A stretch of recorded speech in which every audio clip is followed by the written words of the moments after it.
Donc le 10 mai 81, on fêtait les fiançailles de ma sœur, donc en famille.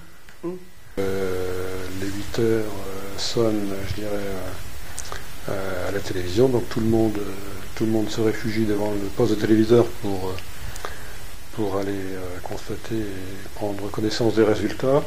3, 2, 1. François Mitterrand est élu président de la République. Et là, donc, un grand silence et une espèce de chape qui tombe sur toute l'assistance. Et puis nous, on continue à danser parce que, bon, finalement, c'est un résultat qui nous convenait. Oui, je vous entends ici au siège du Parti Socialiste. Comme vous pouvez le voir autour de moi, c'est une véritable explosion de joie. Il y a tellement de monde ici que je n'ai plus de retour image et que j'ai à peine un retour son. Quand on a vu à la télé apparaître son visage, bon, c'était le fruit de nos attentes et puis on a crié de joie et on s'est dit, bon, au moins, cette fois-ci, c'est vrai, c'est François Mitterrand qui est élu. Moi, j'étais toujours en Tunisie en 81 et j'ai prévu une gouvernement en Tunisie tout de suite. Puis j'ai dit à mon épouse, tu sais, fais tes valises parce que on va nous rappeler tout de suite pour aller à Lille ou à Matignon. Pierre Mauroy voulait ramener tous les gens qui étaient à l'étranger et il les voulait à son cabinet.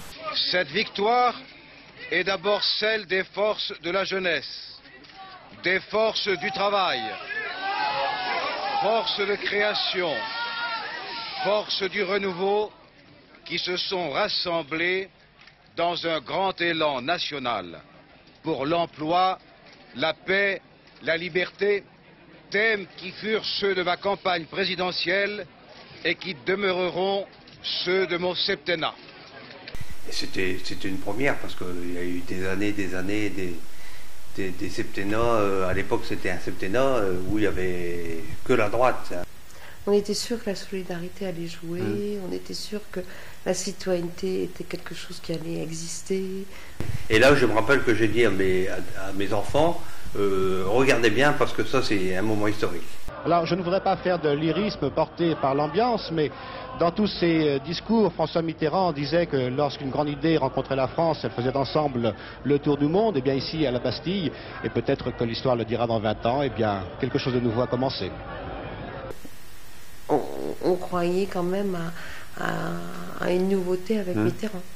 Oui, c'est ça, plus de solidarité, plus d'égalité, un monde meilleur pour davantage de monde, mais bon.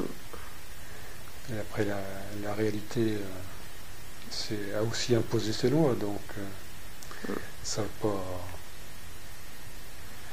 pas duré très longtemps finalement. Hein.